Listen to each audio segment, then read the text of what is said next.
RMN News Nationwide. Headlines. Malacanang nag-aabang na sa ikatlong batch na mga kakasuhan ng DOJ dahil sa pork barrel scam. Headlines. Voters registration. Dadali na rin ang Komisyon ng Eleksyon sa mga malls at simbahan. Magpupunta rin po kami sa labas ng simbahan para mahuli ho natin yung mga gusto bumoto pag linggo doon sa mga nagpupunta sa simbahan. Temporary deployment ba naman sa Iraq ipatutupad ng DOLE? Mga OFW doon pinadidistansya sa Baghdad. Pangamba na may scholar sa pamagitan ng PDAP, pinawi ng Commission on Higher Education. Madali naman na nakakuha nito dahil bukas ang ating tanggapan ng lahat ng ating regional officers para sa mga palitan ng estudyante. Headlines. Sa negosyo naman mga kasama, One Town, One Product Store bubuksan ng DTI sa Misamis Oriental. Balita sa ibayong dagat, Colombian President Juan Manuel Santos muling nahalal. RMN News Nationwide.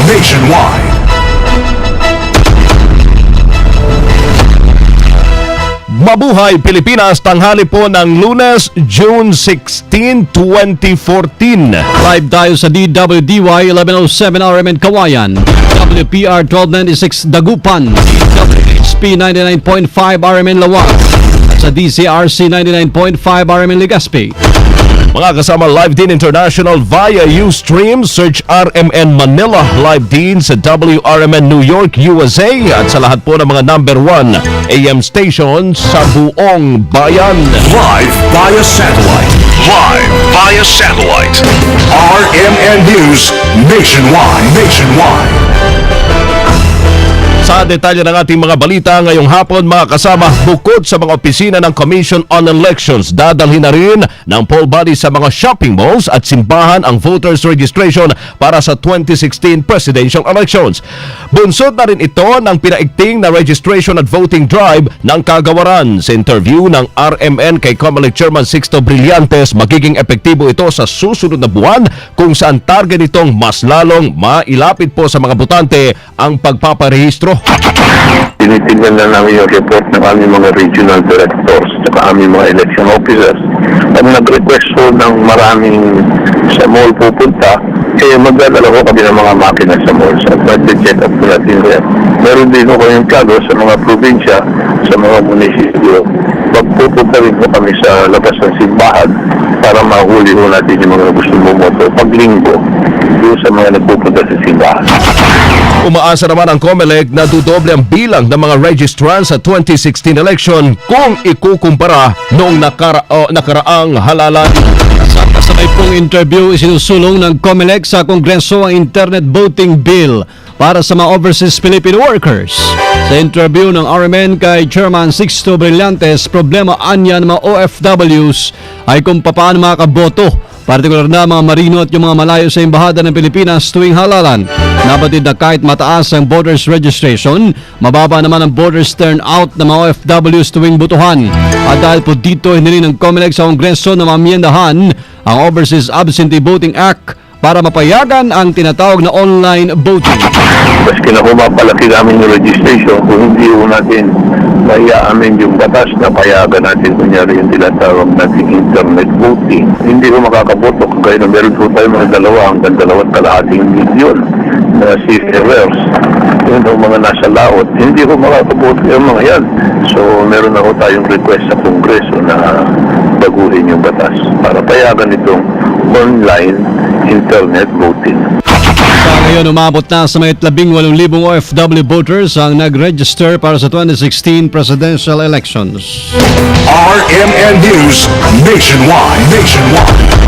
Sa iba pang mga balita ngayong hapon mga kasama, titiyakin ngayon ng Commission on Higher Education na hindi makakaberya ang scholarship ng mga estudyanteng nabigyan sa pamamagitan ng Priority Development Assistance Fund ng mga mambabatas. Sa interview ng RMN kay Chair Executive Director Attorney Julito Vitriolo, kasunod na ito ng garantiya ng Malacanang na makakapag-aral pa rin ng mga PDAP scholars matapos alisin ang pork barrel sa 2014 national budget. Ayon kay Vitriolo, ngayong ngayong school year umaabot sa 400,000 slots ang kanilang binuksan sa mga estudyanteng nais kumuha ng Student Financial Assistance. Ilan sa mga inaalok na programa ng JED ay ang Scholarship Grant at Student Loan Program na may pondong 4.2 billion pesos. Marami tayong klase ng student financial assistance. Meron tayong merit-based. Ito yung medyo mataas ang benefits niya. Pero may mga minimaintain kang grado at medyo mataas yung weighted average. Yung malawakan naman, at ito, basta pasado ko lang, ito yung tinatawag natin grants and aid or tulong-dunong. Pakita mo lang, napasado ka, yung income ng mga magulang mo, 300,000 pesos and below, at iba pang simpleng requirements, pwede ka na. Then meron din tayong student loan program. Parang utangin muna, and then pag may trabaho ka na, saka magbabayad. So, madali namang nakakuha nito dahil bukas ang ating tanggapan ng lahat ng ating regional officers para sa mga qualified na estudyante. Nabatid na tinatayang 100,000 scholars ang direktang maapektuhan sa pag-abolish sa PDAP ng mga mambabatas. Ang Malacanang nag-aabang na po sa ikatlong batch na mga kakasuhan ng Department of Justice dahil sa pork barrel scam. Kasama natin sa Balita Live, Deo de Guzman. RMN Report! Kasama Deo. Babalikan po natin si Deo de Guzman. Samantala ay pinagutos na makasama ng Maguindanao Governor Ismael Toto Mangudadato ang forced evacuation sa kanyang lalawigan. Kasunod rin niya ng pagbaha sa halos lahat ng barangay na sakop ng dalawang bayan sa Maguindanao dahil sa pagkapaw ng tubig sa Ligwasan Mars dulot na malakas sa pagbuhos ng ulan. Partikular na pinalilikas sa mga residente na nakatira sa bayan ng Dato sa Libo at Sharif Saidona Mustapa. Ayon sa Regional Risk Reduction and Management Council, kadalasan po itong nangyayari tuwing panahon ng tagulan dahil sa ituturing na catch basin ng tubig baha ang nasabing mga lugar na direkta sa Rio Grande de Mindanao. Sa ngayon, nagpapatuloy pa rin ang assessment ng PDRRMC Maguindanao kung ilang pamilya na apektado.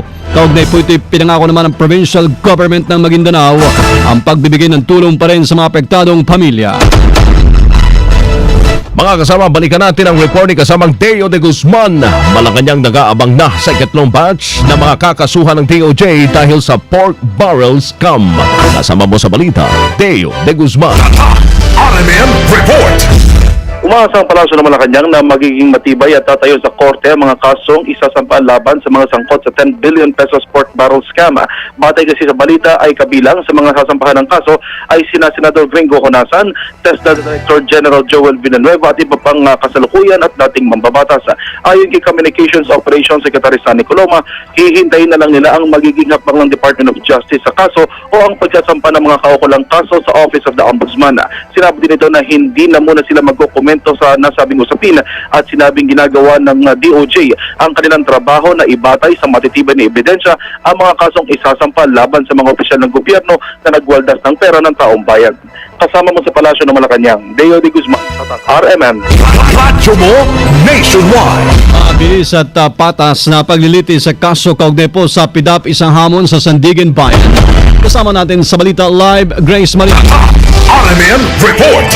Iginiit ni Committee on Justice and Human Rights Chairman Senator Coco Pimentel III na isang malaking hamon sa Sandigan Bayan na gawing mabilis pero patas ang paglilitis sa tatlong senador at iba pang mga kinasuhan ng plunder at graft kaugnay sa pork barrel funds. Punto ni Pimentel, baka madagdag lamang ang nabanggit na mga kaso sa mga asuntong nakabinbin pa rin ngayon sa Sandigan Bayan. Base sa pinakahuling datos na hawak ng Senado, 3,000 mahigit na mga kasong hawak ngayon ng Sandigan Bayan at lumabas din sa pag-aaral ng World Bank na 8 hanggang 10 taon bago nito madesisyonan ang mga kaso. Katwiran ni Pimentel, kritikal na matapos kaagad ang kaso upang maparusahan ang mga nagkasala at upang hindi rin magtagal na magdusa ang mga inosente sa naturang paratang. Sa tansya ni Pimentel, kung mag-a-adjust ang Sandigan Bayan at magsasagawa ng tuloy-tuloy at mabilis na paglilitis, kakayaning matapos sa loob ng 2 taon ang mga kasong may kaugnayan sa pork barrel scam.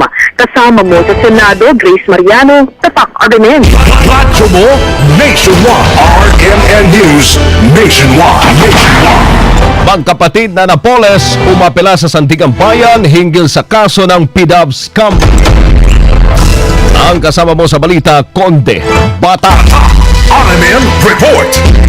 Dumulog na rin ang magkapatid na Joe Christine at James Christopher Lim Napoles sa Sandigan Bayan para hilingin na ibasura ang kasong isinampalaban sa kanila kaugnay ng pork barrel scam. Sa kanilang motion, hiniling ng magkapatid na Napoles na magkaroon ng judicial determination of probable cause ang anti-graft court at pagkatapos ay basura ang kaso laban sa kanila dahil sa kawalan ng sapat na merito. Habang dinidinig ang kanilang motion, nais din ng mga ito na ipagpaliban muna ng korte ang pagpapalabas ng warrant of arrest laban sa mga ito. Ginamit na argumento ng magkapatid na Napoles ang desisyon noon ng Korte Suprema sa Escano versus Sandigan Bayan kung saan pinag-iingat nito ang anti-graft court sa pagtanggap sa testimonyo ng mga accused turned state witness na maaaring isang polluted source. Bukod dito, hindi rin umano sila miyembro o opisyal ng mga nasasangkot sa foundation sa scam at wala silang kinalaman dito. Kasama mo mula sa Sandigan Bayan, Conde Batak, Tatak, RMN. Radyo mo nationwide. Dampo ni Juan Ponce Enrile nagaya ng motion sa Sandigan Bayan para ma-dismiss ang kaso sa korte. Sa balita, live Silvestre Laba. RMN Report.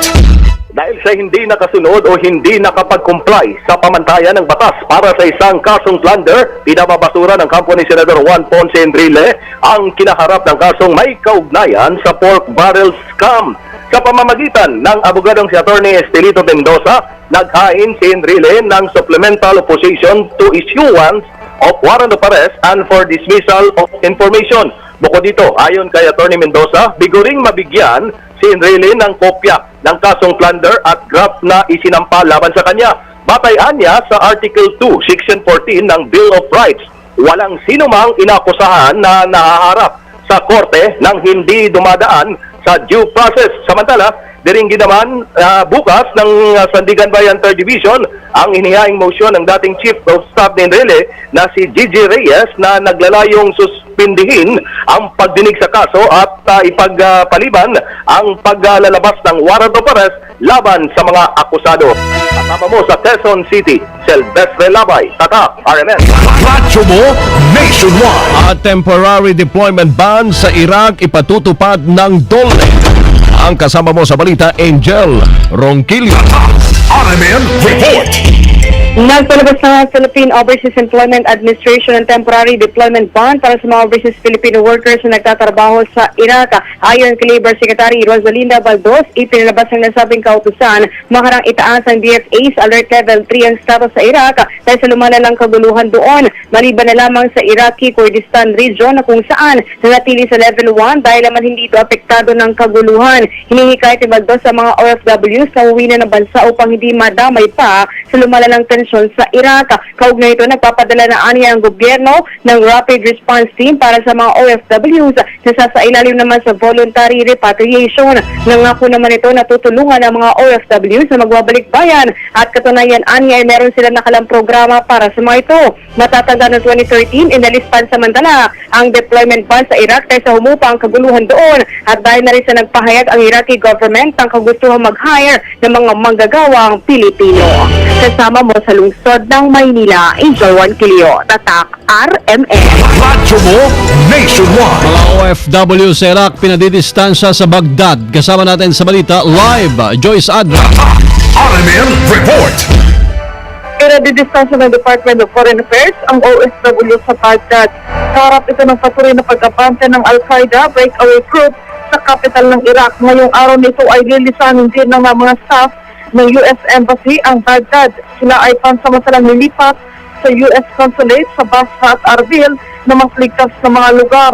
Una nang kinuporma ng Department of Foreign Affairs na karamihan sa mga Pinoy sa Iraq ay nagtatrabaho sa US military bases sa Baghdad. Kasama mo sa DFA, Joyce Colliantes at Ratatak RMA. Radyo mo nationwide. RMN News.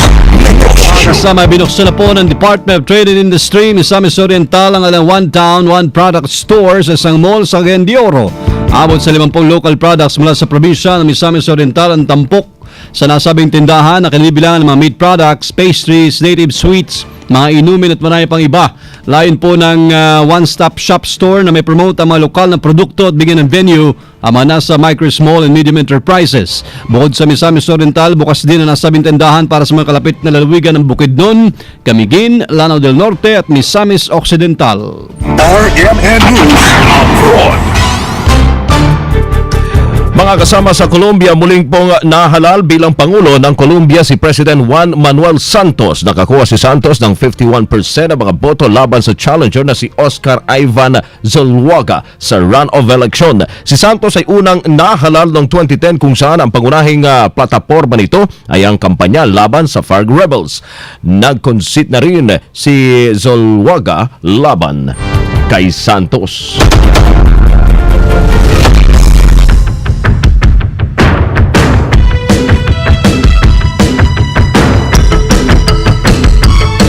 Mga kasama, live po tayo mula sa RMN News Center, Makati City, Philippines. Inyo pong narinig ang numero 1 RMN News nationwide ngayong Lunes, June 16, 2014. Sa mga taga Cebu, susunod na dyan si kasamang Ken Galinea sa programang Metro Ratsada sa DYHP 612. At pwede ninyong mapanood ang naging pagbabalita namin ngayong alas 12 ng tanghali, mga kasama.